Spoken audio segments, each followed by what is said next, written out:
தயவு செஞ்சு இந்த படத்தை எப்படியாவது மக்கள் மத்தியில் கொண்டு போய் சேர்த்துருங்க. உங்களோட பாதம் தொட்டு நான் வேண்டி வணங்கி கேட்டுக்கிறேன். படம் பார்த்து முடித்த உடனே மாரி செல்வராஜ் ராம் பக்கத்தில் தான் இருந்தான். ஆனால் நான் மாரி செல்வராஜ் தனியாக கூப்பிட்டேன். ஏன்னா மாரி செல்வராஜ் வந்து அந்த படத்தோட இயக்குனர் மாதிரி அங்கேயும் இங்கேயும் ஓடி அந்த ஏதாவது ஒன்று பண்ணணும்னு சொல்லி துடிச்சிட்டு இருக்கோம். அதே எண்ணம் தான் எனக்கு இருந்தது. நான் மாரியை கூப்பிட்டு கேட்டேன், இவன் ராமுக்கு அவ்வளோ இந்த படத்தை கரெக்டாக கொண்டு போய் சேர்க்குறதுக்கு ஏதாவது ஒன்று பண்ணணும் மாரி செல்வராஜன். நானும் அதுதான் சார் நினைக்கிறேன். சரி, நம்ம என்ன பண்ணலான்னு. இல்லை நீங்கள் என்ன முடிவு பண்ணுறீங்களோ பண்ணுங்கள், நான் என்ன செய்யணுமோ அதை செய்கிறேன் அப்படின்னு சொன்னேன். இப்போ நான் இங்கே ஒரு வேண்டுகோளோடு தான் நான் இங்கே வைக்க வந்திருக்கிறேன்.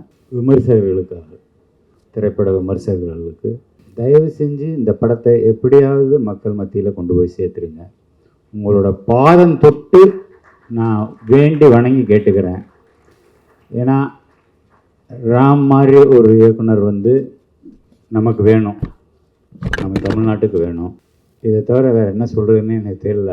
அந்த படம் அவ்வளோ தூரம் பாதித்ததுனால அதிகமாக பேச வரல.